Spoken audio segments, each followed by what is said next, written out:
Salut et bienvenue sur Badass Animoni. Je vous préviens tout de suite, cette vidéo est géniale, véritablement. C'est sur les foreshadowing de Eiichiro Oda. J'ai tout repris du chapitre 1 au chapitre 800. Tous les color spreads, je les ai revus.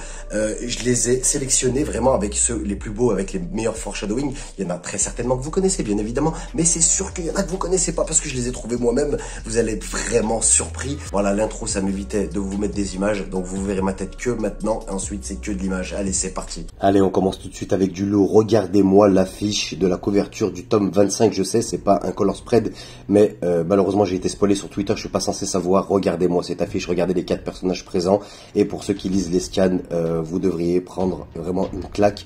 Je rappelle que ce tome 25 est sorti en 2005, nous sommes en 2022.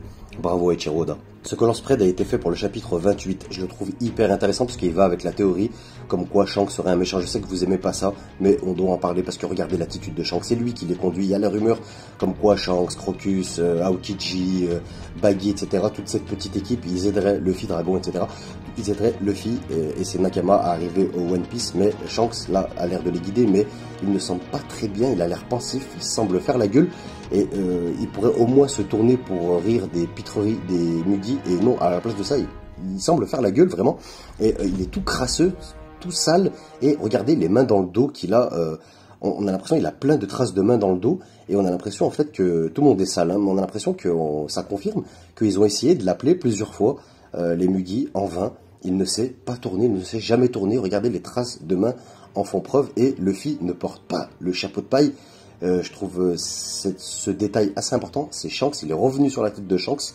Donc vraiment, ce color spread, il est hyper intéressant si on croit à la théorie du plot twist, comme quoi Shanks serait un méchant. Alors celui-là, j'ai pas le chapitre, mais c'est pareil, c'est vraiment dans les débuts, avant le chapitre 40, je pense, parce qu'il y a que Zoro, Nami et Luffy, même pas, ça doit être au chapitre 30 et quelques. Et c'est la première apparition de Kaido. On voit les Muddy un peu en mode Wano Kuni avec les habits traditionnels sans plus, mais on voit la première apparition de Kaido en dragon, c'est clair et net, et en plus ça fait le lien avec Wano, donc on peut se dire que déjà au tout début mais il l'a déjà dit en interview Eiichiro Oda avait déjà en tête Wano Kuni et Kaido et sa forme en dragon, vraiment c'était préparé ça déjà. Alors celui-ci qui a été fait pour le chapitre 70 seulement. On voit la première apparition, pas la première apparition, mais on voit Usopp dessus. Donc encore représenté avec les habits de Wano. Vraiment, Oda, il avait vraiment ça en tête depuis le début. Encore une fois, Zoro avec les tribales. Ce qu'il y a de plus intéressant, je pense que c'est sur le haut de One Piece. Vous trouvez pas que on dirait Kinemon, vraiment? Alors celui-là, je le trouve vraiment génial. Il a été fait pour le chapitre 111. Ça parle je pense que le color spread parle de lui-même. On a l'impression d'être dans les ruines de Shandora, carrément, sur Skypiea. J'ai vraiment cette impression-là. On peut voir aussi au premier plan Nami qui est déguisée limite en Robin. On dirait les prémices de l'arrivée de Robin dans l'équipage. Donc vraiment avec le chapeau et tout, la tenue, on dirait vraiment Robin. Et pour revenir au fait que on dirait Shandora, il y a le serpent géant qui vit sur Skypiea, qui a occupé beaucoup les Mugiwara, qui les a beaucoup embêtés. Donc on dirait vraiment celui-là en miniature, bien sûr, puis pas de la même couleur, bien évidemment. Et pour vous encore appuyer mes propos, regardez dans quoi il baigne. On dirait la mer de Skypiea, la mer blanche, les nuages blancs, la mer blanche. Qu'est-ce que vous en pensez?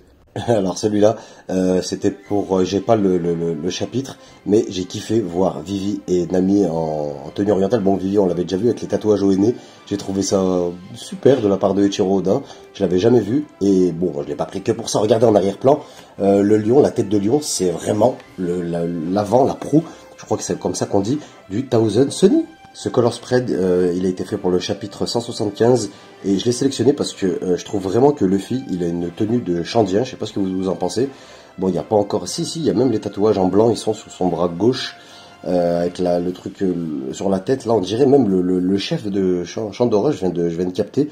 Après, le tigre avec le lapin sur la tête, je sais pas ce que ça représente vraiment, mais je l'ai pris par rapport à la tenue chandienne de Luffy. Donc, beaucoup de Skypiea, beaucoup de Wano Kuni pour Eiichiro Oda. C'est vraiment, ça se voit que c'est des arcs qui l'attendaient. Alors celui-ci, il est assez intéressant, il me semble qu'il est connu, en fait je m'en rappelais pas moi, mais j'ai trouvé tout seul, donc je pense qu'il est assez connu. Regardez tout simplement le pull de Zoro et son symbole, de loin on dirait vraiment le symbole de Kaido, de près moins, je vais vous mettre le zoom, mais vraiment ça nous fait penser au symbole de Kaido, je sais pas pour vous, et si vous n'êtes pas satisfait, regardez, levez votre tête et vous allez voir le dragon au-dessus, donc une association pas hasardeuse, et vous verrez à quel point Oda... il est une obsession entre Zoro et Kaido. Alors celui-ci, il est tout simplement génial. Il a été fait pour le chapitre 310. Regardez Kaido qui se balade dans le ciel. On dirait qu'il est bleu, mais c'est l'effet avec le ciel. En fait, il est rouge. Mais peut-être que Oda a laissé un indice sur sa couleur finale. Ça griffe sa papate au-dessus de la tête de Luffy, prêt à le déchiqueter. Et la cerise sur le gâteau. Regardez la tenue de Luffy, le symbole des Kozuki déjà là, magnifiquement présent. Et c'est tout simplement génial de la part de Eiichiro Oda, encore une fois. Alors encore une fois, celui-là réalisé au chapitre 373, on avait l'impression que Oda à cette période il pensait vraiment à Wano, je sais pas pourquoi, mais on a ce ressenti vraiment. Donc là pas mal de détails.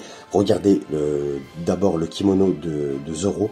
On voit pas tout de suite, mais regardez, il y a un dragon en fait, c'est un dragon orange représenté sur lui. J'ai vraiment l'impression, vous verrez par la suite, que Oda il voulait que Zoro affronte Kaido, vraiment que Zoro tue Kaido, batte Kaido, je sais pas, mais j'ai vraiment ce ressenti, je sais pas pour vous. Il y a un truc intéressant aussi, c'est qu'il n'y a pas Usopp dans ce color spread, mais regardez, il y a les grenouilles derrière dans le petit local, la petite bâtisse. Et rappelez-vous, Usopp, il était avec des grenouilles, je sais plus ce qu'il faisait avec, il les vendait, comme quoi elle prodiguait un remède spécial, je me rappelle pas, un truc comme ça, il me semble. Il en avait sur la tête, et regardez, en fait, Usopp, il est représenté par les grenouilles qu'il y a derrière, on l'a bien vu à Wano Kuni. Vraiment superbe, encore une fois, ce color spread, c'est foreshadowing en pagaille.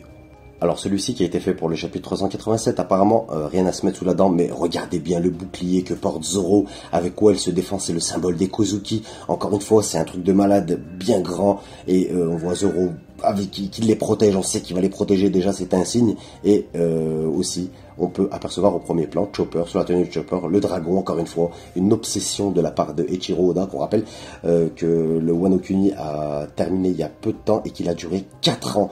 Donc vraiment, il rend hommage à ce Wano Kuni qu'il avait préparé vraiment de long en large.